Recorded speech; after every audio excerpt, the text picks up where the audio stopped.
खुलुमबाय। गिबियावनो नोंथांमोनखौ बयखौबो सोरजिदा क्रिएटिभिटी चेनेलाव बरायनायजों लोगोसे फुंबिलिनि गाहाम हामलायनायखौ बावहरग्रोनाय जाबाय। दिनैनि माखासे निउस आपडेटफोरखौ नोंथांमोननि सिगाङाव फोरमायथिना होनो आवगायनाय जालायबाय। नोंथांमोनहा भिडिअखौ नायनानै मोजां मोनोब्ला लाइक खालामगोन होनना आसा खालामबाय। लोगोसे इउटिउब चेनेलखौ दाबो साबस्क्राइब खालामाखैबा साबस्क्राइब खालामनानै लानो थाखाय गुरै खावलायनाय जाबाय। थ' बिदिब्ला जोङो भिडिअखौ जागायनोसै। बेयावनो दङ मोनसे जोबोद सोमोनांथाव जाथाय। मिथिनाय बायदिब्ला मैया हरनि 2-3 रिंगानि गेजेराव बर'फोरनि गुबुन गुबुन आफादफोरजों सोमोन्दो थानाय 3 सुबुं फारियै मोनसे समनि बारग' BLT एबा सापागुरि बियाबनि बारग' MLA हितेश्वर बसुमतारी, दावराव देख्रेब नार्जारी आरो बड'लेण्ड कन्ट्रेक्टर आफादनि गाहाय नेहाथारि बिक्रम दैमारी बिथांमोनखौ जेबो सिगां खौरां हरालासिनो पुलिसआ गावबा गावनि न'निफ्राय हमनानै लाबोदों। मख'जाथावदि पुलिसआ सिग्रोमनानै दावराव देख्रेब नार्जारी आरो बिक्रम दैमारी बिथांमोननिफ्राय जेबो रोखोमनि मुवा बेसाद मोनाखैब्लाबो नाथाय हितेश्वर बसुमतारीनि न'निफ्राय गोबां रोखोमनि हाथियार जेरै AK सिरिज राइफल गंसे आरो बेनिनो 30 गोथां गुलि आरो M16 राइफल गंसे आरो बेनिनो गर 9 गुलि गोथां बोखांनो हादों होनना पुलिसआ फोरमायथिदों। खौराङाव मिथिनाय बायदिब्ला बिसोरखौ गोदानै हाथियार लाग्रा आफाद दानो नागिरनायनि दायाव हमनाय जादों होनना क'क्राझार एडिशनेल SP N शर्माया खौरांगिरिफोरनि सिगाङाव रोखा खालामना होदों। दिपेन बर'नि बिफानि हाखौ जों बियाखै। जोंनि आलादा कमतापुर रायजोखौ जोंनो नांथारगौ। आथिखालाव समाजारि बिजोङाव कमतापुर रायजो जासिगोन होनना बुंनाय बाथ्रायाव जेब्ला दिपेन बर'आ बड'लेण्ड ओनसोलनिफ्राय 1 इन्सिबो हा होआ होननाय बाथ्राखौ लानानै दिनै आक्रासनि लेङाइ आफादगिरि ब्रजेन राय बिथाङा खौरांगिरिफोरनि सिगाङाव बुंदों दि जों दिपेन बर'नि बिफानि हाखौ बियाखै। जोंनि आलादा कमतापुर रायजोखौ जोंनो नांथारगौ आरो बिथाङा बुंबावदों दिपेन बर'आ गावनि बुंनाय बाथ्राखौ सानना नायफिनथों। बुंनो थाङोब्ला बिसोरो जोंनि हायावसो थादों होनना खौरांगिरिफोरनि सिगाङाव गोबां गोरा रावै बिथाङा बुंथिनानै होयो। दिमा हासाव पुलिसनि जाफुंसारनाय। मैया मोनायाव दिमा हासाव पुलिसआ स्रोत सुलुंनिफ्राय खौरां मोनना 3 ड्राग्स फालांगिरिखौ हमनो हायो।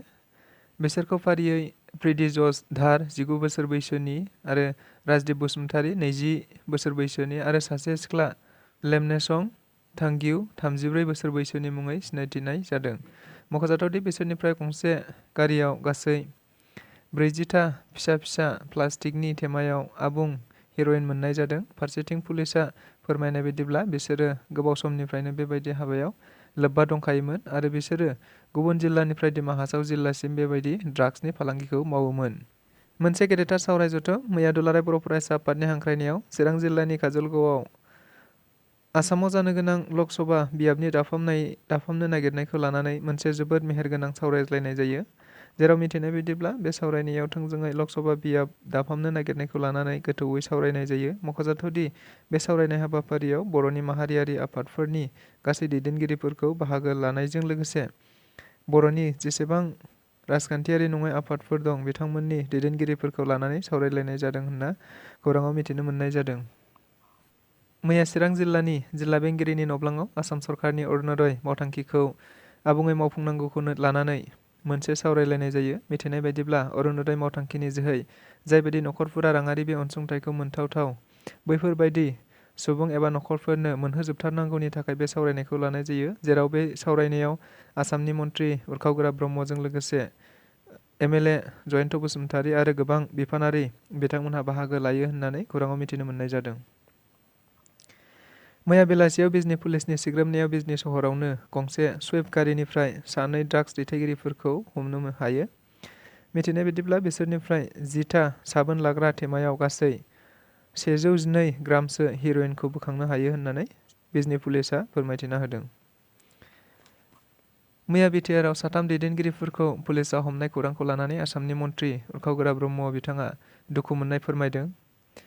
बिथाङा खौरांगिरिफोरनि सिगाङाव बुंथिनाय बायदिब्ला बे जाथायनि सायाव दासिमबो आबुं खौरांखौ मोनाखै आरो बिटिआर गोरोबथा जाखांनानै गोजोन जानाय समाव बेबायदि बारग' MLAखौ हमनाय जाथाया दुखुनांथाव आरो बे जाथाया ओनसोलनि थाखाय साननो गोनां। फारसेथिं बिथांखौ हमनायाव माखासे हाथियारबो मोननाय जादों होनना बुंदों। थारैनो बेफोर जुदि फोरमान जायोब्ला आयेना गावनो बे खामानिखौ मावगोन होनना बिथाङा खौरांगिरिफोरनि सिगाङाव रोखायै फोरमायथिना होदों। बेजों लोगोसे दिनैनि रादाबा बेखिनियानो। गोजोन्थों।